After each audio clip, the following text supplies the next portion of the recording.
कथामृतम् तप्त जीवनम् कविभिरीडितम्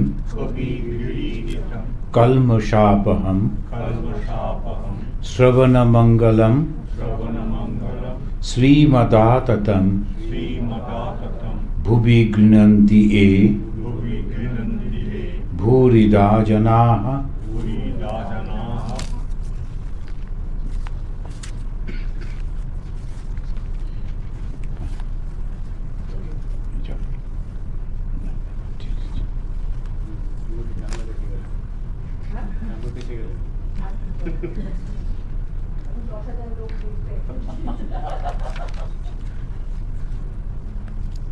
আমরা এর আগের দিনে দেখছিলাম সেই ভগবান শ্রী রামকৃষ্ণ তিনি কথা বলছেন, কথা হচ্ছিল বিশ্বাসের।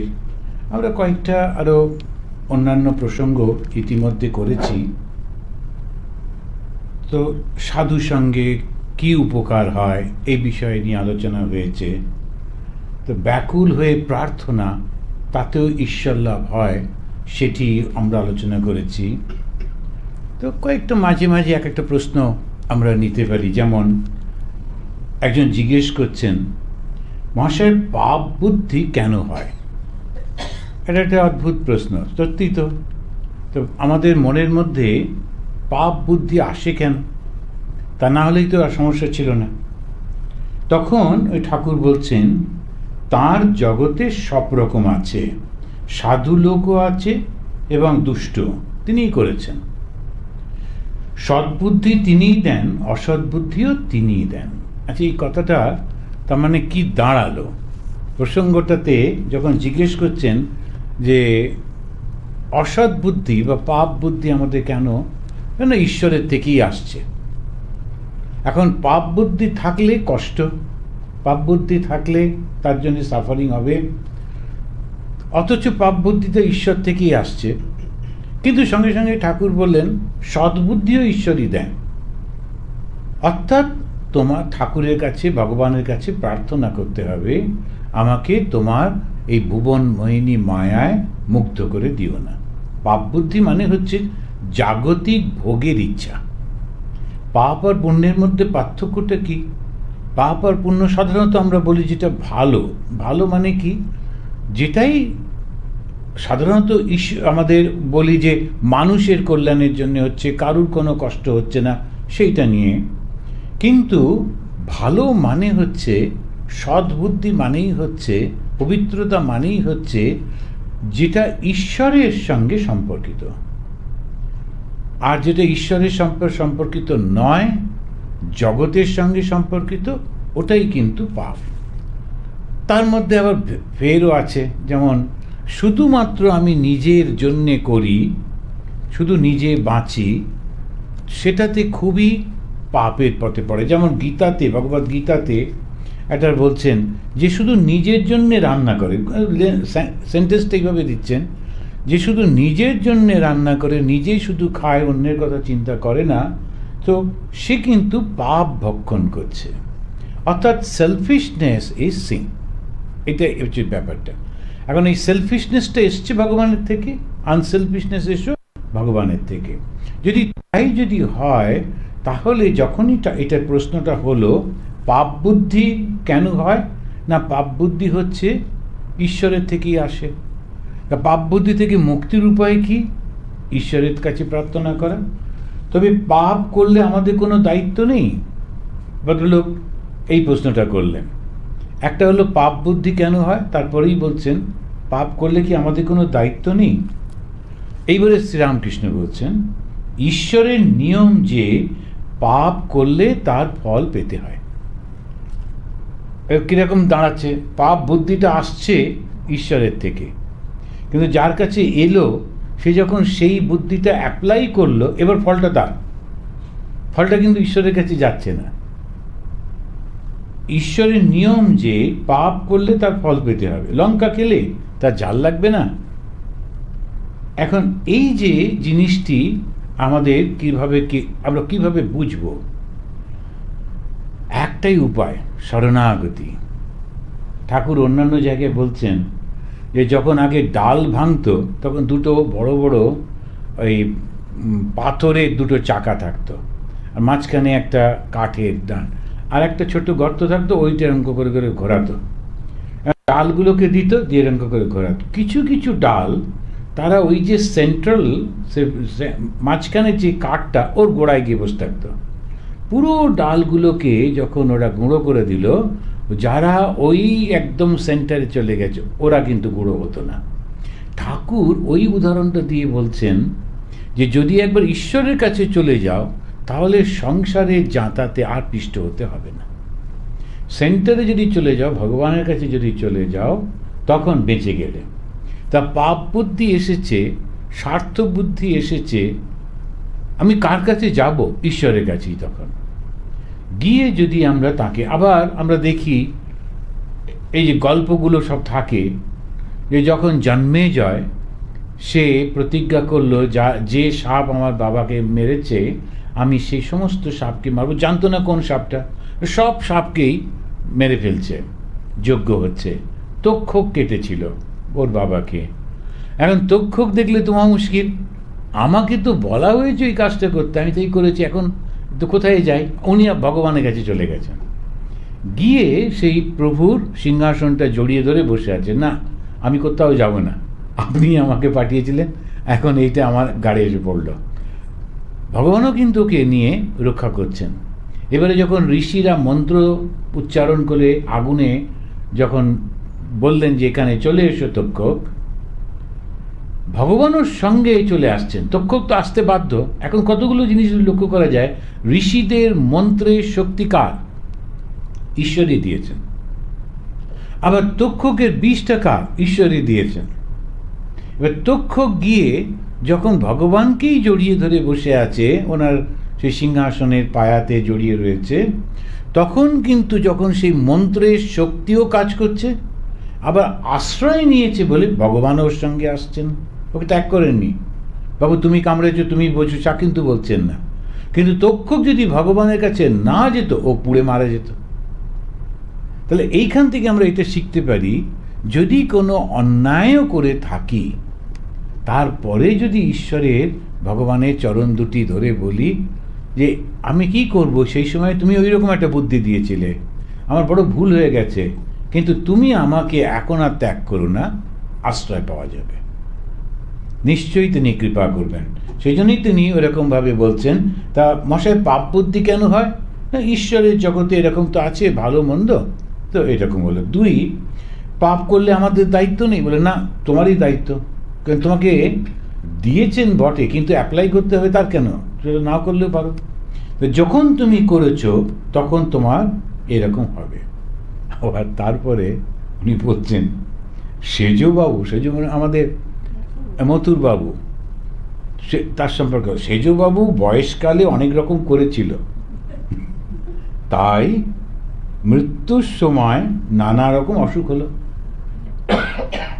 এখন নানা রকম অসুখ তো হবেই, কেননা ওই সমস্ত করেছেন, কম বয়সে টের পাওয়া যায় না। আর ঠাকুরের অবজারভেশন তো অসাধারণ। বলছেন কালীবাড়িতে ভোগ রাঁধবার সময় সুন্দরী কাঠ থাকে। আমাদের সুন্দরবনের যে কাঠগুলো যদি দেখে থাকেন, তো ওগুলো সুন্দরী কাঠে ভিজে কাঠ প্রথমটা বেশ জ্বলে যায়, ওগুলো তো জলেই থাকে, তো ওগুলো একটু ভিজে ভিজে থাকে, তো এত আগুন জ্বলছে অন্যান্য কাঠের আগুন, সুতরাং এটা প্রথমটা বেশ জ্বলে, কিন্তু ভেতরে যে জল আছে তখন সেটা টের পাওয়া যায় না। কাঠটা পোড়া শেষ হলে জল পেছন দিকে ঠেলে আসে, তখন ওই ফ্যাঁচ ফোঁচ করে উনুনটাই নিভিয়ে দেয়। অবজারভেশন দেখছেন, যারা একটুখানি গ্রামের দিকের লোক তারা এগুলো খুব বুঝতে পারবেন কিরমভাবে। কারণ এইগুলো ট্রান্সলেট করে আপনি আমেরিকায় কী করে বোঝাবেন? কেননা কাঠেই যদি রান্না না করে থাকে তো বোঝা যাবে না। না, শুধু কাঠ না, তারপরে আবার ভিজে কাঠ হতে হবে। তখন এই যে উদাহরণগুলো দিচ্ছেন, মানুষ যে কাজ করে সেই কর্মের ফলটা তাকে বয়ে নিয়ে যেতেই হবে, এবং শেষে গিয়েই এইগুলো সমস্ত হতে থাকে। তবে ঈশ্বর দুষ্ট লোক কেন করলেন জিজ্ঞেস করছে, তবে ঈশ্বর দুষ্ট লোক করলেন কেন? এবারে অসাধারণ একটা উত্তর দিচ্ছেন, বলছে তার ইচ্ছা, ঈশ্বরের ইচ্ছা, তো ঈশ্বর ইচ্ছা, তার লীলা, তার মায়াতে বিদ্যাও আছে, অবিদ্যাও আছে। অন্ধকারের প্রয়োজন আছে, অন্ধকার থাকলে আলোরও মহিমা প্রকাশ। কাম, ক্রোধ, লোভ খারাপ জিনিস বটে, তবে তিনি দিয়েছেন কেন? মহৎ লোক তৈরি করবেন বলে। মানে মানে দুটোই তিনি করে দিচ্ছেন। ঈশ্বরের যখন সৃষ্টিটা আমরা যখন দেখি, সব দিক থেকেই যদি দেখা যায়, বেদান্তের দিক থেকে যখন আমরা দেখছি, তখন যিনি নির্বিকল্প, সেই তার মধ্যে কোনো রকম বাসনা নেই, কোনো কিছু নেই, এবং সত্য রজতম তিনটে গুণ সেখানে সমানভাবে রয়েছে। আর এই সমানভাবে থাকার ফলে কোনো ঢেউ নেই। একবার তার যেন মনে হলো, এখন এছাড়া আর কোনো ভাবে ব্যাখ্যা করা যায় না, যেন মনে হলো একহম বহুশ্যামবি, আমি একা আছি, আমি অনেকটা হব, হয়ে বেশ আনন্দ হবে সবাই মিলে। এবং কোথা থেকে হবেন? একই তো রয়েছেন, তার থেকেই হচ্ছে। এইবারে এই কানে এসে সমস্ত ফিলোসফি আলাদা আলাদা হয়ে যাচ্ছে। এই ব্যাখ্যাটার সময়তেই এই ঈশ্বর এক, এটা কিন্তু সবাই বলছে, ইসলাম বলছে, খ্রিস্টানিটি বলছে, কিন্তু সৃষ্টিটা নিয়ে এবারেতে লোকেরা আলাদা আলাদা হয়ে যাচ্ছে, কেননা তাল রাখতে পারছে না। সৃষ্টিতে তাল রাখতে পারছে না কেন? ঈশ্বর মানেই তো ভালো, তাহলে সৃষ্টির মধ্যে খারাপটা কে করেছে? এবারে ভেবে চিনতে বললো শয়তান করেছে। আচ্ছা, শয়তান যদি করে থাকে, শয়তানকে কে করেছে? ওটার কোনো উত্তর নেই। অ্যান্ড শয়তান যে করেছে, অ্যান্ড মুসলমানরা ইসলাম থেকে ওরা বললেন যে শয়তান, ভগবান রেগে গেলেন ওর উপরে, ও একটা দেবদূতই ছিল, কিন্তু ভগবান ওকে বললেন এই মানুষ তৈরি করেছি, একে আমার খুব ভালো লাগে, তুমি মানুষকে প্রণাম করো। তখন ইবলিস বলে একজন, সে ভগবানের কথা মানল না, এবার থেকে সে শয়তান হলো। একটা ব্যাখ্যা পাওয়া গেল, ইবলিসকেও কিন্তু ভগবানই করেছিলেন, কিন্তু ও যখন ভগবানের একটা আদেশ পালন করলো না, তখন তাকে ভগবান সেখান থেকে দূর করে দিলেন, তুমি চলে যাও। আর খ্রিশ্চানিটিতেও শয়তান কোথা থেকে এলো ঠিক ওরকম ব্যাখ্যা নেই, কিন্তু শয়তানটার কনসেপশনটাই কি দরকার? তার কারণ হচ্ছে আমরা ভাবতেই পারি না ভগবানের মধ্যেই ভালো মন্দ আছে। আর হিন্দুরা বলছে সবটাই ভগবান থেকে এসছে, ভালো মন্দ দুটোই তার। কালিয়া দমনের গল্পেতে আমরা দেখি, যখন কৃষ্ণ ওর মাথায় উঠে নাচছেন আর ও স্ত্রীরা এসে বলছে তুমি ওকে মেরে ফেলো না, তখন ও বলছে তুমি কেন লোককে বিষ দিচ্ছিলে? তখন কালিয়া বলছে যে তুমিই তো আমাকে বিষটা দিয়েছ, আমি অমৃত কোথায় পাবো? যেটা আমার কাছে আছে সেটাই তো আমি করব, আর তো আমার কিছু জানি না। তো একটা চোর একজন সাধুর কাছে এসেছিল, সাধু যা আশীর্বাদ করে সেটাই ফলে। তখন এসে বলছে যে মশাই আমাকে একটু আশীর্বাদ করুন, আমি যেন চুরি করে ধরা না পড়ি। বলে আরে এ কী কথা, তুমি হ্যাঁ এটা ঠিকই যে আমি আশীর্বাদ করলে তুমি ধরা পড়বে না, এটা ঠিকই, কিন্তু আমি করব কেন? তুমি চুরি করতে যাচ্ছ কেন? অন্য কিছু করো। তখন সে চোরটা বলল আমার এই 6 বছর বয়স থেকে 60 বছর পর্যন্ত চুরিই করেছি, চুরিটাই আমি শুধু জানি, আর তো কিছু জানি না, এখন নতুন প্রফেশন শেখার আর সময় নেই, সুতরাং ওই আর মার খাবার মতো আর বয়সও নেই, ধরা তো মাঝে মাঝে পড়ি, মারও খাই, সুতরাং ওই মারটা যাতে না খাই তুমি আমাকে আশীর্বাদ করে দাও। সাধুর বেশ মজা লাগলো, উনি বললেন তো বেশ, তো ঠিক আছে, তাহলে একটা কাজ করো, একটা কন্ট্রাক্ট থাকবে, সেটা হচ্ছে তুমি কখনো মিথ্যে কথা বলবে না। বললো আপনি ভুলে যাচ্ছেন, আমি তো চোর, আমি গিয়ে যখন রাজার কাছে বলবো যে আমি চুরি করি, এটা কখনো হয়? বললো না, যদি তুমি আমাকে বিশ্বাস করো তাহলে তুমি কখনো মিথ্যে কথা বলবে না, এবং তাহলে তুমি ধরা পড়বে না। চোরটা একটু ক্যালকুলেট করে দেখলো যে ধরাই যদি না পড়ি তাহলে সত্যি বলতে অসুবিধে কি, বুক ফুলিয়ে বলবো চুরি করেছি, কেন ধরা তো পড়বো না, কেন সাধু আশীর্বাদ করে দিয়েছে। তারপরও বেরিয়ে আসছে, আস্তে আস্তে ভাবলো যাকে যদি ধরাই না পড়ি, ছোটো মোটো চুরি করি কেন, রাজবাড়িতে যাই, ওখানেতে 3টে বড় বড় হিরে আছে, কোনো রকম একটা যদি পেয়ে গেলাম তাহলে সারা জীবন আর চুরি করতে হবে না। তো গেছে রাজবাড়িতে, ঘুরঘুর করছে, সেই সময় দেখছি একটা লোকও ওখানে ঘোরাঘুরি করছে। প্রথমে দুজনকে দেখে একটু ভয় পেয়েছে, তারপরে বলছে তোমরা কে? তোমার বলছে আমি চোর। এই চোরটা প্রথমে ভাবছিল পালাবো, তারপরে বললো কেন পালাবো, আশীর্বাদ তো পেয়ে গেছি। বললো আমি চোর। তো বলছে আচ্ছা কী করতে এখানে এসছো? বলে আরে চোর, রাত্রির বেলায় রাজার বাড়িতে ঘোরাঘুরি করছে, মানে চুরি করতেই এসছি, আর কি করতে এসছি, নেমন্তন্ন তো খেতে আসিনি। তো তারপরে ওকে জিজ্ঞেস করেছি তুমি কে? বা আমিও এরকমই তোমার মতো, তো এখানেই ঘোরাঘুরি করছি। তো বলছে শোনো, আমাদের যদি একই প্রফেশন হয় তাহলে আমরা একসঙ্গে কাজটা করতে পারি। রাজার কাছে 3টে ভালো খুব বড় বড় হিরে আছে, শুধু কোন ঘরে আছে এটা জানতে পারলে আমি ওটা নিয়ে নিতে পারবো। ও বললো অনেকগুলো দরজা পেরোতে হবে, তালা দেওয়া। বললো ওসব কোনো ব্যাপারই না, ওটা আমার কাছে, আমি এত বছর ধরে করছি তো এই প্রফেশনে, আমি জানি, দরজা খুলে ফেলবো। তখন এ বললো তাহলে আমি কোন ঘরে আছি একটু আমি বলে দিতে পারবো, কিন্তু তালা খুলতে পারবো না। এ বললো আমি তালা খুলে নেবো, কন্ডিশন যা থাকবে হাফ হাফ। এইবারে ওকে নিয়ে গেছে, দেখিয়ে দিয়েছে ওই ঘরটাতে আছে এই এরকমগুলো তালা। চোরটা পটপট করে তালা খুলে সত্যি সত্যি আলমারির কাছে পৌঁছে গেছে, গিয়ে দেখে 3টে। এখন ওর মনে হলো এই রে, এখন একটাকে আবার ভাঙতে হবে, আর হিরে ভাঙতে গেলে সময় লাগবে, আর নষ্ট হয়ে যেতে পারে না, টুকরো টুকরো হয়ে যাবে। তখন বলে একটা কাজ করে যাক, রাজার একটা থাকুক, আমি একটা নিই আর ওকে একটা দিই পার্টনারকে, তাহলে আর একটা হিরেতে যথেষ্ট হয়ে যাবে। তো 2টো নিয়ে এলো, এসে বললো একটা রাজার কাছে রাখলাম কারণ ভাঙাভাঙি করা অনেক সমস্যা, আর থাকবে রাজার কাছে একটা থাকুক, আর তুমি একটা নাও আমি একটা। বললো ঠিক আছে, তো তোমার বাড়ি কোথায়? ও প্রথমে একটু হেসিটেট করলো, তারপরে বললো বলেই দিই, কেন ধরাতে পড়বো না। সত্যি বলে দিল। পরের দিন সকালে আরাম করে ঘুমোচ্ছে, অনেক রাত্রে ফিরেছে, ঘুমোচ্ছে, দেখতো যে রাজার সমস্ত পেয়াদারা এসে দাঁড়িয়ে আছে বাড়ির সামনে, ধরেছে ওকে। ও বললো এটা কী করে হলো? সাধু বললো সত্যি কথা বললে ধরা পড়বো না, কিন্তু ধরা পড়ে গেলাম কেন? জায়গায় আর কিছু করার নেই। রাজদরবারে নিয়ে এসছে, রাজা বসে আছে। তখন রাজা ওকে জিজ্ঞেস করছে তুমি চুরি করেছ?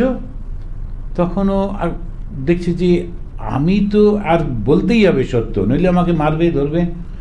বলেই দিই, সাধুর কথা খাটুক আর না খাটুক, আমি আমার কথাটা রেখে দিই। ও বলে আর কি হ্যাঁ করেছি। কটা হিরে চুরি করেছো? বলে আমাকে 2টো। একটা বার করে দিল। আর একটা কই? আমার একজন পার্টনার ছিল, কালকে রাত্রে দেখা হয়েছিল, আমি ওর নাম ঠিকানা জিজ্ঞেস করিনি, তো ওকে একটা দিয়েছি। আর একটা কোথায়? বলে রাজার আলমারিতে রেখে দিয়েছি, কেননা ভাঙবো না বলে এটা করেছি। তখন রাজা বললেন আচ্ছা বেশ। মন্ত্রীকে বললেন মন্ত্রীমশাই গিয়ে দেখুন তো এটা হিরেটা আছে কি না। মন্ত্রী গিয়ে খুলে দেখলো হিরে আছে, কিন্তু ওর মনে একটু লোভ হলো, মন্ত্রীর মনে। বুড়ো মন্ত্রী বললো যে আর বয়স শেষ হয়ে গেল, আর আমার ছেলেগুলো ঠিক কাজের হলো না, এই চোরটা তো মরবেই, ও তো শুলে যাবেই, ওকে তো ফাঁসি দেওয়া হবেই, ওর নামেই চাপিয়ে দেবো যে ওই আসলে নিয়েছে 2টো। বলে মন্ত্রী 3য়টা নিজের পকেটে ভরে এসেছে, এসে রাজ দরবারে বলছে রাজা ওকে ফাঁসি দিন, মিথ্যে বলছে, ওই সবগুলো নিয়েছে। রাজা উঠে দাঁড়িয়ে নিজের পকেট থেকে একটা বের করে রেখে বললেন না ও মিথ্যে বলছে না, ও ঠিকই বলছে, কারণ কালকে যে ঘোরাঘুরি করছিল ওর পার্টনার সেটা আমি, আমার ঘুম আসছিল না, ওই জন্য পাইচারি করছিলাম, ওর সঙ্গে দেখা হলো, একদম ঠিক কথা বলেছে। ও একটা নিয়েছে, আমাকে একটা দিয়েছে, আর মন্ত্রী তোমার বার করো পকেট থেকে। মন্ত্রী ধরা পড়ে গেল। এইপরেতে তখন রাজা জিজ্ঞেস করলেন আচ্ছা এই যে লোকটি ও আর কিছু জানে না, চুরি করে, কিন্তু সত্যি কথা বলেছে, আর এই মন্ত্রী এতদিন মন্ত্রী থাকা সত্ত্বেও এর লোভ কমলো না, এই ঠিক শেষ বয়সে এসে এরকম মিথ্যে কথা বলে আর একটা লোকের মৃত্যুর কারণ হচ্ছিল, দেখি কি করা যায়। সব সভাসদরা বললেন এই মন্ত্রীকে বার করে দিন, একেই মন্ত্রী বানিয়ে নিন, কারণ মন্ত্রী সবসময় সত্য থাকা উচিত। তখন লোকটিকে মন্ত্রী বানিয়ে দেওয়া হলো, মাথায় পাগড়ি টাগড়ি পরিয়ে। রাজা যখন ওকে বলল আজ থেকে তুমি মন্ত্রী, তখন লোকটা তাকিয়ে দেখছে ভিড়ের মধ্যে দরজার কাছে ওই সাধু দাঁড়িয়ে আছে, দাঁড়িয়ে হাত নেড়ে ওকে বলল সত্যে টিকে থেকো, সত্যকে ধরে থেকো, তো সত্যে থাকলেই তোমার ঠিক জয় হবেই হবে। এই যে গল্পটার মধ্যে দিয়ে যে আমরা উপদেশটা পাই সেটা হচ্ছে ভগবানকে যদি ধরে, সত্য মানে ভগবান, সত্য মানে যা কখনো পরিবর্তন হয় না, তো সেই ভগবানকে যদি ধরে থাকি, ঈশ্বরকে যদি ধরে থাকি, আপদে বিপদে সম্পদে সর্বদা ভগবান আমার সঙ্গে থাকবেন। তো তিনি খারাপটাও দিয়েছেন, ভালোটাও দিয়েছেন, আবার রাস্তা দেখাবার জন্যে উপদেশও তো দিয়েছেন। কখনো সাধুর বেশে, মহাপুরুষের বেশে, অবতার বেশে তিনি এসে উপদেশটা দিয়েছেন। এখন সেইটি যদি আমরা জানতে পারি, এই যে কথামৃত পড়ছি, স্বয়ং ভগবানই তো এই রূপ ধরে এসে আমাদেরকে এই কথাগুলোই বলছেন। তো তার ইচ্ছা, তার লীলা, ভগবানের ইচ্ছা হয়েছে। এখন সেই কারণেই রবীন্দ্রনাথ বলছেন, তোমারই দেওয়া প্রাণে, তোমারই দেওয়া দুঃখ, তোমারই দেওয়া মনে, তোমারই অনুভব। এখন পুরো ঘটনাটা হচ্ছে ভগবানেরই। এখন তিনিই দুঃখটা দিয়েছেন, তিনিই অনুভব করছেন নিজে, তিনিই কষ্ট পাচ্ছেন, পুরোটা তাঁরই। কিন্তু যদি বলে আরে কেন এরকম করছো, তাঁর ইচ্ছা, তাঁর লীলা। সেইটি তিনি বারবার বলছেন। আবার এই প্রশ্ন আছে, আচ্ছা এই যদি হয় তাহলে তার এসব করার কি দরকার ছিল? উনি তো আমাদেরকে পরিষ্কার বলে দিতে পারতেন যে তুমি মুক্ত। তখন বলছেন যে না, খেলা করতে উনি ভালোবাসেন। যেমন একটু মায়েরা অনেক সময় ওই ছোট্ট বাচ্চাটা সবই মানে একটু হামাগুড়ি দিচ্ছে, ওকে হাঁটাবার জন্য দাঁড় করিয়ে দিয়ে বলেন এসো এসো, ও একটু করতে করতে দুম করে পড়ে যাচ্ছে, আবার মা গিয়ে দাঁড় করিয়ে দিচ্ছেন, আবার গুটি গুটি দুটো পা তিনটে পা। দূর থেকে একজন লোক দেখে ভাবছে আরে ওকে কোলেই যদি নিতে হবে, তো শুধুমাত্র একটু সময় নষ্ট করছে কেন, হাঁটাচ্ছে। ও লোকটি বুঝতে পারছে না ওটাই মায়ের আনন্দ, ও হেঁটে হেঁটে আমার কোলে আসবে, এটাই মায়ের আনন্দ। ভগবানও সৃষ্টি করলেন নিজেকেই, ভালো মানুষ খারাপ মানুষ নানান রকম করে, নিজেই আবার এসে তাদের উপদেশও দিলেন, দেখো বাপু যদি তুমি এটা করো তাতে তোমার মঙ্গল হবে, ভালো হবে। তো এইভাবে উপদেশও দিলেন, দিয়ে এই সমস্তগুলো তার লীলার খেলার মধ্যে হলো।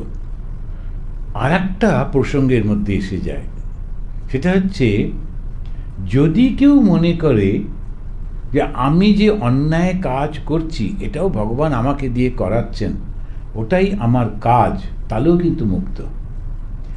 যদি এই সত্যটাও বুঝে গেল, তাহলে কি দাঁড়ালো, ওই যে কাজটা করছে তাতে কিন্তু ওর কোনো অ্যাটাচমেন্ট থাকবে না, কর্মফল হবে না।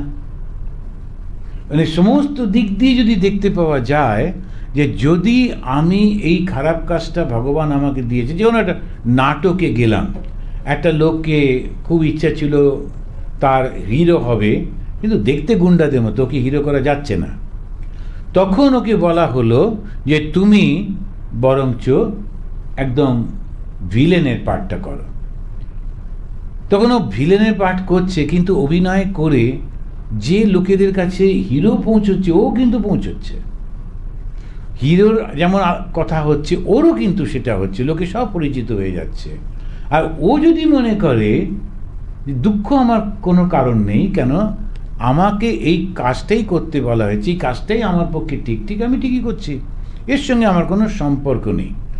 একটু মানে যদি ওর ওই কাজের প্রতি কোনো আকাঙ্ক্ষা না থাকে আর ওই কর্মের ফলটা পাওয়ার জন্য ওর খুব বেশি না থাকে, তাহলে কিন্তু তাতেই মুক্ত।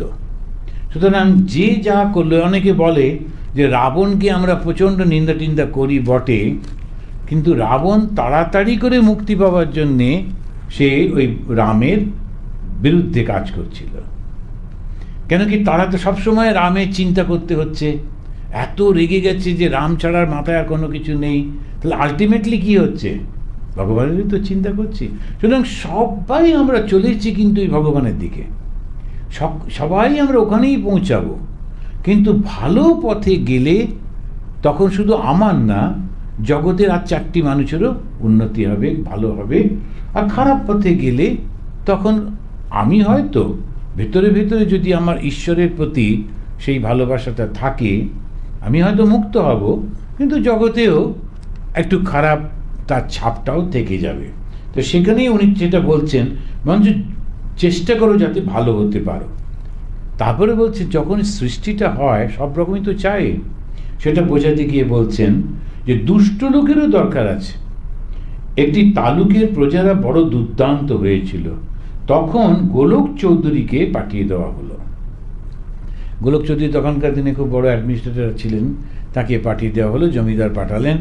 সে গিয়ে সাম দান দণ্ডভেদ এইসব নানা রকম করে কখনো কাউকে নিজের দিকে টানছে, কখনো কাউকে কিছু পয়সা দিচ্ছে, কখনো এই ভেদ করে দিচ্ছে দুজনের মধ্যে, এইসব করে টোরে পুরো জিনিসটাকে সে বন্ধ করলো। এখন আমরাও জানি এক একটা অফিসার খুব বড় সাকসেস পায়, তো ও ছাড়া আর কোনো উপায় ছিল না। তো ওই লোকটি এরকম সব করতে টরত। তো সেই জন্যই বলছেন যে তার নামে প্রজারা কাঁপতে লাগলো, এত কঠোর শাসন। সবই দরকার। সীতা বললেন রাম, অযোধ্যার সব অট্টালিকা যদি হতো তো বেশ হতো, অনেক বাড়ি দেখছি ভাঙা পুরনো। রাম বললেন সব বাড়ি সুন্দর থাকলে মিস্ত্রিরা কি করবে এগুলো? মানে নিজেদের মধ্যেই কথাবার্তাতে। রাম এরকম কোনো যে রামায়ণে যেরকম হচ্ছে সেরকম না, কিন্তু গ্রামের লোকেরা যা কিছু করে একটু রাম কৃষ্ণের নাম দিয়ে করে। তো তিনি জন্য বলছেন, তো সকলে হাসছে। রাম বললেন যে সব বাড়ি যদি ভালো হয়ে যাবে তাহলে মিস্ত্রিগুলো কোথায় কাজ পাবে? মিস্ত্রিগুলো তো করতে হবে। ঈশ্বর সব রকম করেছেন, ভালো গাছ, বিষ গাছ, আগাছা, জানোয়ারদের মধ্যেও ভালো মন্দ সব আছে। এবারে প্রতিবেশী জিজ্ঞেস করছেন, সংসারের থেকে কি ভগবানকে পাওয়া যায়? এই কথাগুলো আমরা আগেও আলোচনা করেছি, কিন্তু এটা খুবই ইম্পর্টেন্ট একটা প্রশ্ন, যে সংসারের থেকে কি ভগবানকে পাওয়া যায়? ঠাকুরের উত্তরটা খুব একদম স্ট্রেট, অবশ্য পাওয়া যায়। উনি বলেন না পাওয়া যায়, হ্যাঁ হবে, এরকম কিছু বলছেন না, অবশ্য পাওয়া যায়, ফুল সার্টেনটি তিনি বলছেন। তবে যা বললুম বলে আগের রেফারেন্সগুলো দিচ্ছেন, সাধু সঙ্গ আর সর্বদা প্রার্থনা করতে হয়। এই যে যখন আমরা প্রথম শুরু করছিলাম যে ডালটাকে যখন আমরা গুঁড়ো করি, তখন ওই প্রেশারটা থেকে বাঁচার জন্যে ভগবানের কাছে যারা চলে যায়, সেন্টারে যারা চলে যায়, তারা বেঁচে যায়। তেমনিভাবে সাধু সঙ্গ আর সর্বদা প্রার্থনা করতে হয়। এই কয়েকজন বলছিলেন যারা ওই অ্যাস্ট্রোলজি নিয়ে এসব করেন টরেন, তারা বলছেন এই যে 2020 সালটা খুবই খারাপ সবার জন্যে, মানে প্রত্যেকের জীবনে কিছু না কিছু গোলমাল আসবে। তো এরকম আর কি। কেননা একটা জায়গাতে নাকি সব গ্রহ নক্ষত্রগুলো চলে গেছে, কি শনির ঘরেতে নাকি সবাই গিয়ে বসে গেছে। এখন শনিটা প্রচণ্ড প্রভাব, অন্য যে ভালো গ্রহগুলো আছে তারা যে প্রভাবটা মানুষের উপর দেয় ওটা চাপা পড়ে যাচ্ছে, আর 1 বছর ধরে ওরা ওখানে থাকবে। তারপরে ধীরে ধীরে বুধ বা ইত্যাদি ইত্যাদি সরে যাবে। বোঝাচ্ছিল, আমার অতটা মনে নেই। এখন এই যে পুরো 2020টা পুরো সালটাই এই গোলমাল হবে সবার পক্ষে, সমাজের বিভিন্ন জায়গায় সব কিছু হবে টবে। তখন যিনি বোঝাচ্ছিলেন ও খুব সিরিয়াসলি বলল টলল। আমি বললাম আমাদের কিছু হবে না, যারা ভগবানকে ডাকে ওদের কিছু হবে না। কেন? কারণ একটা কারণ আছে। এখন গ্রহ নক্ষত্র তারা প্রভাব ফেলে বটে, ভালো বা মন্দ, কিন্তু যদি আপনি সবসময় ভগবানের নাম করে যাচ্ছেন, আপনিও কিন্তু একটা প্রভাব আপনার থেকে ছড়িয়ে দিচ্ছেন, এটা কাউন্টার করে যাচ্ছে। যার জন্যে ভাগবতে এবং ভগবত গীতাতে কথামৃতের পাতায় পাতায় ঈশ্বরের যদি তুমি নাম করো তার কোনো ক্ষতি হবে না, কখনো হতে পারে না, এরকমও বলা হচ্ছে। শ্রী মা বললেন, আমার যারা সন্তান তাদের ক্ষতি করার সাধ্য ভগবানেরও নেই। এখন এই কথাটা কিভাবে বলছেন আমরা এরকমভাবে একটু বোঝবার চেষ্টা করতে পারি। যেমন আমাদের প্রেসিডেন্ট অফ আমেরিকার যে প্লেনটা যায়, ওই প্লেন থেকে ওরা একটা কাউন্টার, আমরা বলতে পারি একটা রে ছাড়তে থাকে, ওয়েভ ছাড়তে থাকে। তো যদি কেউ কোনো জায়গা থেকে কোনো মিসাইল টার্গেট করে ওই প্লেনটাতে, ওই মিসাইলটা ওতে আঘাত করতে পারে না, কেননা ওই কাউন্টার করা রয়েছে অলরেডি। যখনই যেখান দিয়ে যাচ্ছেন ওটা প্রোটেক্ট করতে করতে যাচ্ছে। টার্গেটটা হয়েছিল কি, ও হয়তো ধ্বংস হতো, কিন্তু যেহেতু ওর ভেতর থেকে আর একটা কাউন্টার আসছে, এক্স্যাক্টলি সেইভাবে যারা দিনরাত ভগবানের নাম করে চলেছেন তার ভেতর থেকে ওই কাউন্টার অ্যাকশনটা চলেছে। ফলে কোনো খারাপ কোনো কিছু তাকে টাচ করতে পারবে না, অন্যের উপর দিয়ে যাই হোক না কেন ওর হবে না। তা সেই কারণেতে সবসময় লক্ষ্য করা যায় এটা কিন্তু অদ্ভুতভাবে ঘটনাগুলো ঘটে। তো তিনি বলছেন সাধু সঙ্গ আর সর্বদা প্রার্থনা করতে হয়। তা সংসারে কি, সংসারে চারপাশে যারা রয়েছেন আত্মীয় স্বজন বন্ধু বান্ধব পুরো মানে সমাজটাই সব সময় তুমি আমার বাড়িতে খেতে এসো, আমাকে তোমার বাড়িতে ডাকো, আমি তোমায় গিফট দেবো, তুমি আমায় গিফট দেবে। আচ্ছা, দিয়ে একটু খুশি হয় তা না, দিলাম একটা গিফট, আবার সেটা অন্যকে বলবে কি একটা কম দামি দিয়েছে, ওই ডলার ট্রি থেকে কিনেছিল $1 দিয়ে।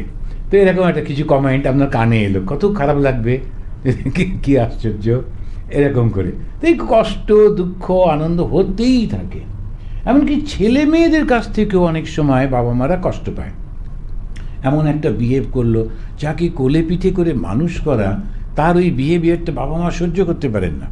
অন্যদের কাছ থেকে যা হোক সহ্য করা যায়, কিন্তু ছেলে মেয়ে বুঝতে পারছে না, ও যখন কোলে পিঠে ওই মানুষ হচ্ছিল তখন তো ওর সেন্স ছিল না। ওর যখন সেন্স এলো তখন ও বাবাকে বলছে, মাকে বলছে, তুমি আমাকে এরম বলবে না, তুমি এই করবে, তখন ওইটা চলছে। তো সুতরাং বুঝতে পারা যায় না, কষ্টটা আসে। জগৎটা, সংসারটা দুঃখে মানে শেষ থাকে না, অনেক কষ্ট হয়। একটু একটু আনন্দ, বেশিটা কষ্ট। এখন কি করে বাঁচব? এই সংসারের থেকে ঈশ্বরকে অবশ্য পাওয়া যায়, কিন্তু বাঁচব কি করে? উনি বলছেন সাধু সঙ্গ করতে। সাধু সঙ্গ মানে কি? সব সময় এই যে আমরা মাসে একবার করে কথামৃত পাঠ করি এখানে, কেন না ওই সাধু সঙ্গ। সাধুটা কে? ভগবান শ্রীরামকৃষ্ণ। তার সঙ্গ পাচ্ছি। কি সেই সঙ্গ? তার কথাগুলো, তার উপদেশগুলো, তার নির্দেশিত পথগুলো তিনি আমাদেরকে গাইড করে দিচ্ছেন। কি সেই গাইডেন্স? সাধু সবসময় বলবে ঈশ্বরের দিকে মন দাও। আর যদি সাধু না বলে, সে কিন্তু সাধু নয়। সে যদি লোক ঠকাও, অমুক করো তমুক করো এইসব বুদ্ধি যদি দেয়, সে কিন্তু সাধু হতে পারে না। সেজন্যে ওই যে পলিটিক্যাল কোনো সব বুদ্ধি টুদ্ধিগুলো সাধুর কাছ থেকে পাওয়ার কথা নয়। তো সেই জন্য এখানে বলছেন যে না, সাধু মানেই শুধু ঈশ্বরের কথা বলবে, তার সঙ্গে জগতের কোনো সম্পর্ক নেই। আর জগৎ মানে এই স্বার্থপর ব্যাপারটার সঙ্গে তার সম্পর্ক থাকার কথা নয়। আর সর্বদা প্রার্থনা করতে হয়, এটা তোমাকে করতে হবে। একটা গাইডেন্স পাওয়া গেল কি না, ঈশ্বরকে ধরে থাকো। সাধু বললেন কি করে ধরে থাকবো? শুধু প্রার্থনা, প্রার্থনা, প্রার্থনা। এই প্রার্থনা যখন করছি তখন আমার ভেতর থেকে ওই ভাবটা ছড়িয়ে পড়ছে যেটা অন্য কোনো দুঃখগুলোকে আমাকে স্পর্শ করতে পারবে না। তার কাছে কাঁদতে হয়। এই যে কাঁদা, আমি কখন কাঁদতে পারি? যখন আমার পরিপূর্ণ বিশ্বাস হয়েছে, নইলে কান্না করা যায় না। এখন কিছু কিছু জায়গাতে এখন একদম এই মুহূর্তে একটা আঘাত পেয়ে একটু কান্না এলো, পরে দেখবেন ওই আঘাতটাই 5 বছর পর আর কান্না আনতে পারবে না, ও তখন ভুলে যাই আমরা। এবং সেই কারণেতে মনটা সবসময় অন্যদিকে চলে যাচ্ছে। আর কান্নাটা কিসের জন্যে? ভগবান, আমি জানি এই সংসারে মন দেওয়া মানে আটকে যাওয়া, আর একবার জন্ম নেওয়া। কোথায় জন্ম নেব, কার ঘরে জন্ম নেব, কিভাবে হবে, আমার কিচ্ছু জানা নেই। অথচ এইখানে সুযোগ ছিল, যদি তোমাকে ডাকতে পারতাম, তাহলে আমার মনটা যদি এই পৃথিবী থেকে, জগৎ থেকে উঠে আসতো, এই জীবনেই আমি নিশ্চিতভাবে মুক্ত হয়ে যেতে পারতাম। কিন্তু আমি পারছি না, তুমি আমাকে সাহায্য করো। ওই হচ্ছে কান্না। কান্নার কারণটা হচ্ছে ভগবান যাতে আমাকে রক্ষা করেন, এটা হচ্ছে কারণ। বাচ্চাটা যখন মার জন্যে কাঁদে, মা সবসময় যে কোলে নিতে চান তা নয়, কিন্তু ওই এক জায়গায় দাঁড়িয়ে ও কাঁদতেই থাকবে, কিংবা বসে বসে কাঁদতে থাকবে। আর বাচ্চাদের একমাত্র শক্তি হচ্ছে কান্না। যেই এমন চিৎকার করে কাঁদবে, ওইটুকু বাচ্চার কি আওয়াজ, তখন মা বলেন আচ্ছা জাগিয়ে যাক, ও কোলে তুলে নিলেন। এমন কান্নাটাই শক্তি। ঠিক সেইটাকে যদি আমরা অ্যাপ্লাই করতে পারি ঈশ্বরের ওপর, কিন্তু আমার যদি মনে হয় এটা একটা পাথরের মূর্তি, তাহলে আমি কি কাঁদতে পারবো? কাঁদতে পারবো না। যদি মনে হয় আমি কোথায় কাঁদছি, কার কাছে কাঁদছি, এ তো পাথরের মূর্তি, তখন আমি কিছুতে কাঁদতে পারবো না। সেই জন্যই বলা হচ্ছে, যদি কান্নাটার পেছনে আর একটা সত্য রয়েছে, সেটা কি? ঈশ্বর যে আছেন এ ব্যাপারে পরিপূর্ণ বিশ্বাস। এই যে বিশ্বাসটা আসছে ঈশ্বর আছেন, আবার এই বিশ্বাসটা কেমন করে আসবে? একটা পর একটা স্টেপ বাই স্টেপ যদি আমরা দেখি, ঈশ্বর অবশ্যই আছেন। এবং কাঁদলে ডাকলে তাকে পাওয়া যায়, এটা আমি কি করে বিশ্বাস করব?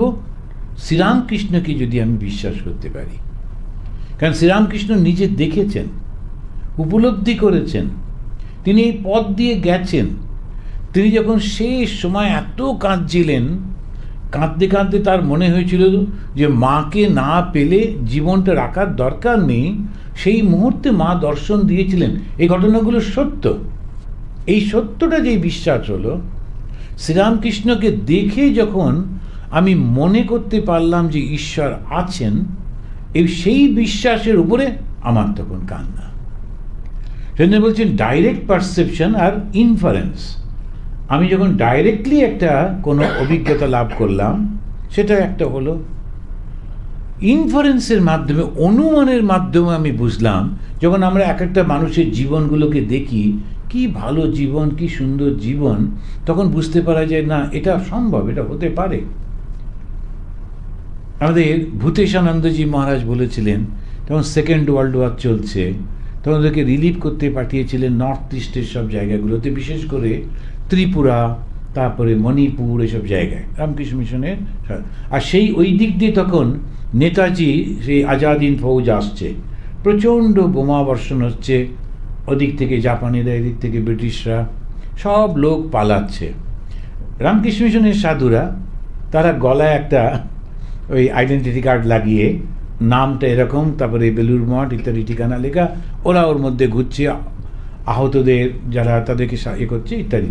ভূতেশানন্দজি তখন ইয়াং, ওনাকে ওই কাজে পাঠানো হয়েছিল। তো একজন লোক বলছে, মহারাজ আপনি এখানে কেন রয়েছেন? মারা যাচ্ছে মানুষ, কখন বোম পড়ে কি পড়ে, আপনি চলুন, একদম ফিরে চলুন।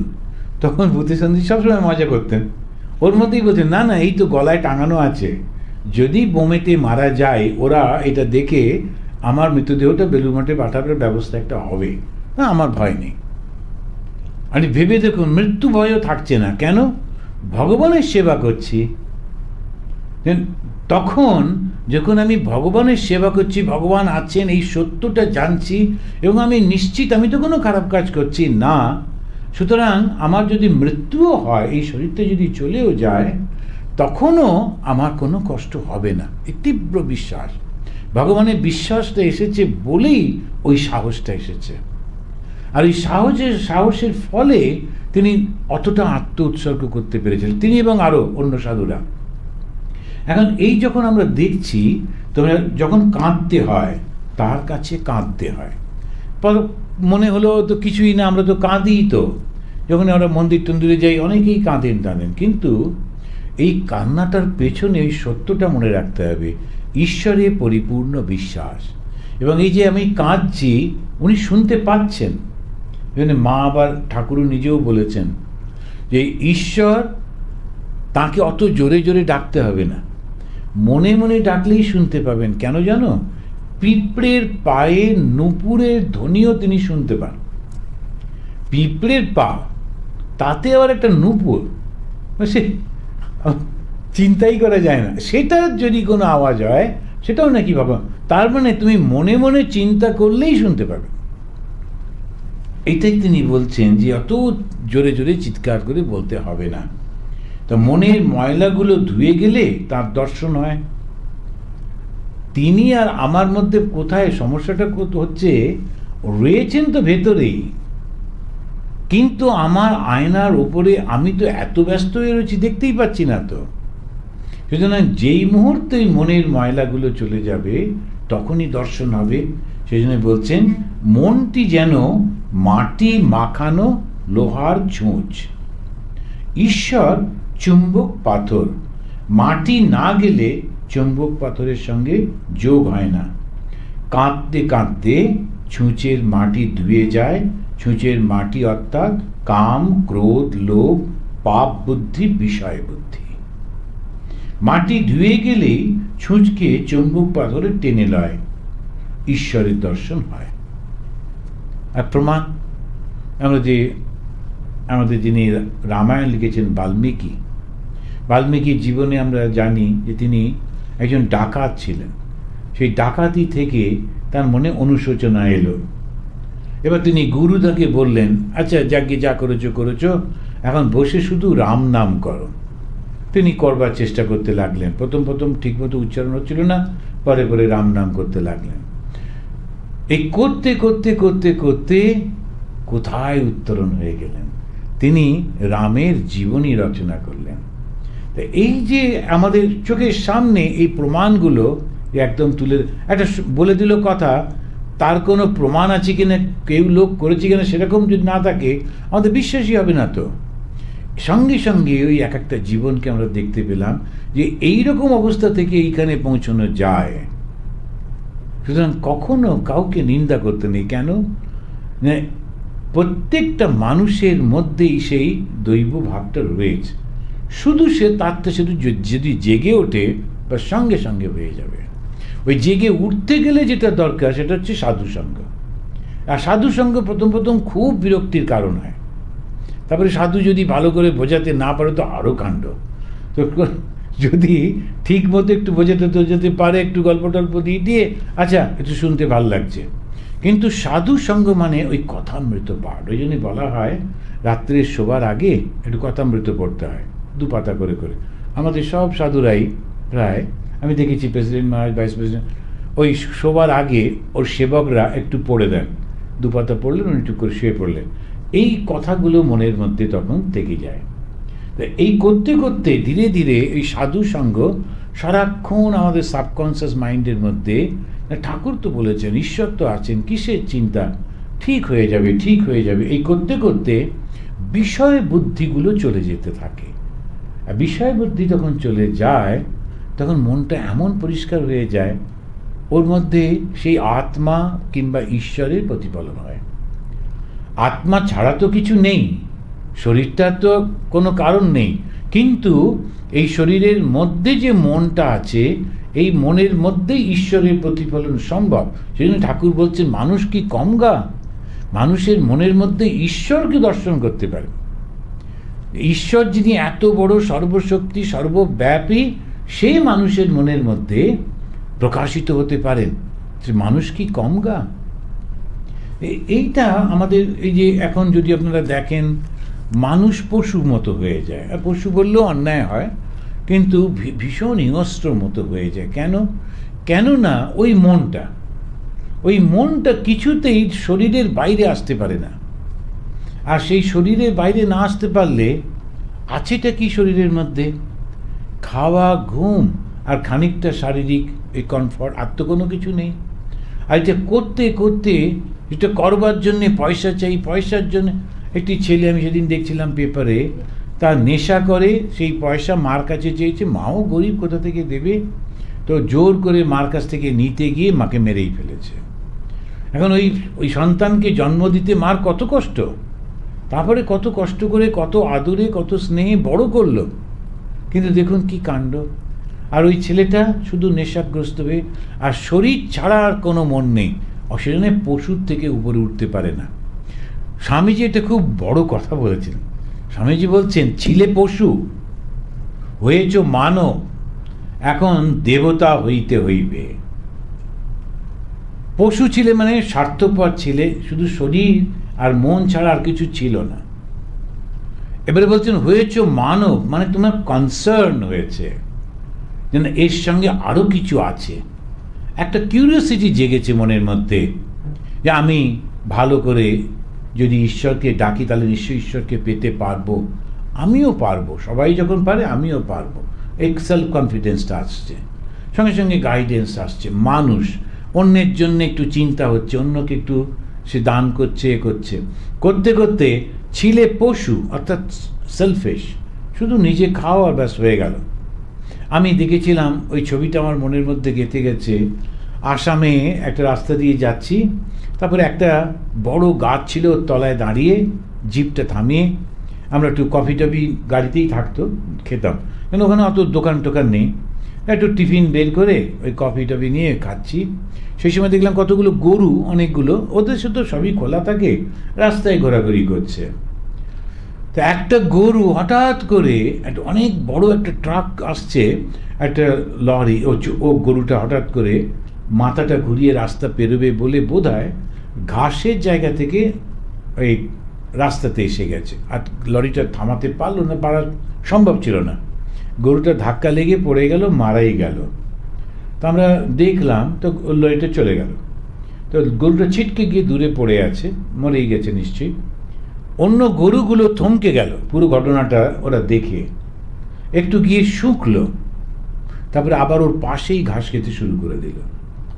কোনো রিয়াকশন নেই। মানুষ হলে এটা পারত না। তো যাই হোক, আবার লোকজন এলো টেলো, গরুটা এখন এই যে আমার চোখের সামনে দেখলাম, ছিলে পশু, শুধু ওই শরীরটার জন্য খাওয়া আর কোনো রকমের বাঁচা ছাড়া আর কিছু নেই। হয়েছে মানব, তোমার এবারে কনসার্ন হয়েছে অন্যের প্রতি। দেবতা হইতে হইবে। এই দেবতা মানে কি? ভালোবাসা, নিঃস্বার্থপরতা। এই ঠাকুরও সেরকম বলছেন, ঈশ্বর দর্শন হবে। মাটি ধুয়ে গেলেই ছুঁচকে চুম্বক পাথরে টেনে লবে, অর্থাৎ ঈশ্বর দর্শন হবে। চিত্তশুদ্ধি হলে তবে তাকে লাভ হয়। এই যে ঈশ্বর দর্শন হবে, এখানেতে অনেক সময় আমরা ঈশ্বর বলতে মনে করি কৃষ্ণ কিংবা রাম কিংবা কালী, দুর্গা, এরকম একটা কেউ না কেউ। এরা মনে করবে যে যীশু খ্রিস্ট, এরকম একটা ভগবানের একটা কনসেপশন রয়েছে।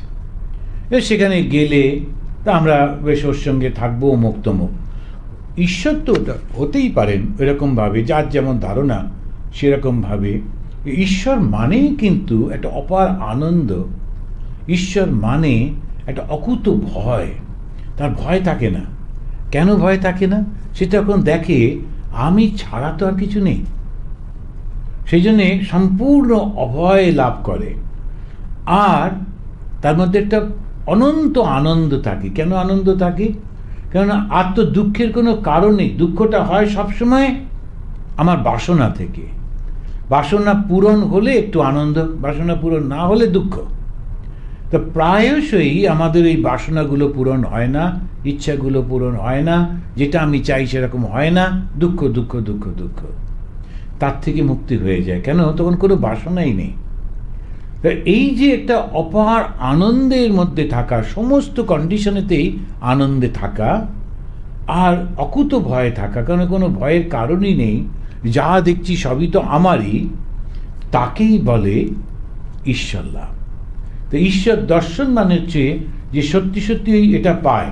কিন্তু কেউ কেউ ওইসব বুঝতে চায় না। তারা বলে আমাকে এই রূপে দেখা দাও, তখন ভগবান এই রূপেই দেখা দেন, তাতেই ওর একটু আনন্দ হয়। ঈশ্বর দর্শন হবে। চিত্তশুদ্ধি হলে তাকে লাভ হয়। জ্বর হয়েছে, দেহেতে রস অনেক রয়েছে, তাতে কুইনাইন দিলে তবে কাজ হবে। সংসারে হবে না কেন? ওই সাধু সঙ্গ, কেঁদে কেঁদে প্রার্থনা, মাঝে মাঝে নির্জন বাস, একটু বেড়া না দিলে ফুটপাতে চারা গাছ ছাগল গরুতে খেয়ে ফেলে। ঠাকুর কনক্লুড করছেন, বলছেন সংসারে থাকলেও হবে, কিন্তু ওই কন্ডিশনগুলো বলে দিচ্ছেন। কি কি? একটা বললেন, সংসারে হবে না কেন? ওই সাধু সঙ্গ করতে হবে। মাঝে মাঝেই এই ভালো ভালো বইগুলো পড়া। অনেক সময় হয় কি, প্রচুর বই লোকেরা পড়ে, এই বিভিন্ন জনের নানান রকমের সমস্ত খুব, কিন্তু ওদের হয়তো কোনো এক্সপিরিয়েন্স নেই। লোকটা খুব ভালো রাইটার, বেশ গুছিয়ে লিখতে পারে, ল্যাঙ্গুয়েজটার উপর ওর কমান্ড আছে, তো এখান থেকে সেখান থেকে সব জোগাড় টোগাড় করে সুন্দর একটা লিখে দিল, পড়তেও খুব ভালো লাগছে। ওটা কিন্তু সাধুসঙ্গ হচ্ছে না, ওটা একটা এন্টারটেনমেন্ট হচ্ছে। বেশিরভাগ লোক ওই নানান রকম পড়ে পড়ে প্রচুর সময় কেটে যায়। কিন্তু যারা সত্যি সত্যি ঈশ্বরকে দর্শন করেছেন, সেই সব মানুষের কথাগুলো পড়তে হয়। পড়লে তখন যে ভাবটা আসে সেটা সম্পূর্ণ অন্যরকম। ছোট্ট একটা বই আছে ঠাকুরেরই শিষ্য রাজা মহারাজের, তা তিনি ওই প্রশ্ন করছে, লোকেরা তাকে উত্তর দিচ্ছেন। কিংবা শিবানন্দজি মহারাজের, তা তিনি সব শিবানন্দ, তিনি প্রশ্ন হচ্ছে উত্তর, পড়ে দেখবেন কি অসাধারণ কথাগুলো বলছেন। স্বামী শিষ্য সংবাদ, স্বামীজির সঙ্গে আর একজন তার শিষ্য ছিল শরৎ চক্রবর্তীও, পূর্ব বাংলার লোক বলে ঠাকুর ওকে, স্বামীজি ওকে বাঙাল বলতেন।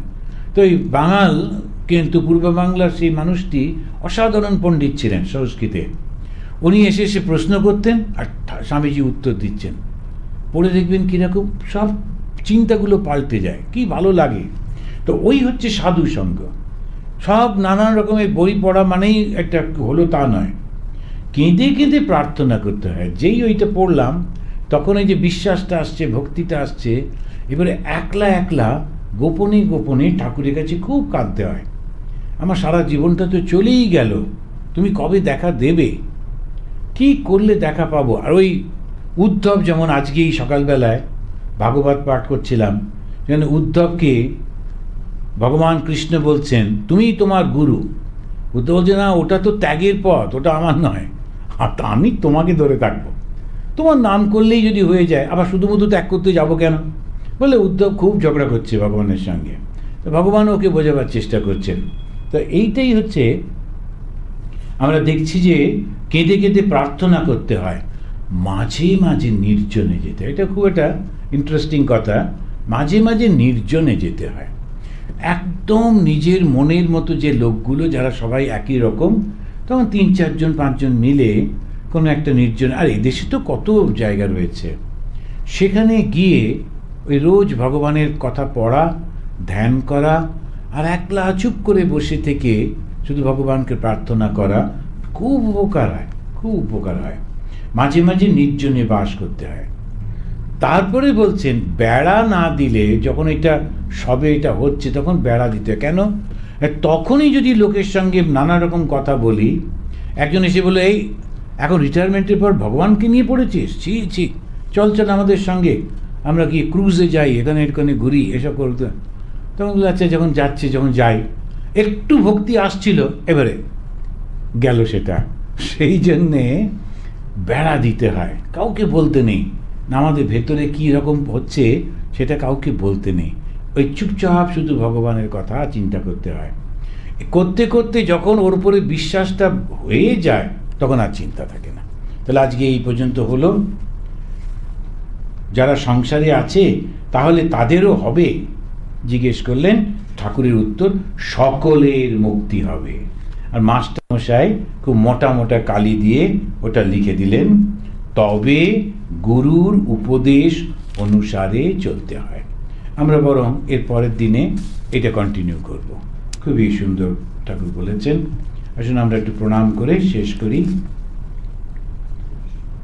নিরঞ্জনম নিত্যম অনন্তরূপম ভক্তানুকম্পা ধৃত বিগ্রহম বৈ ঈশাবতারম পরমেশমিদ্যম তম রামকৃষ্ণম শিরসা নমামঃ।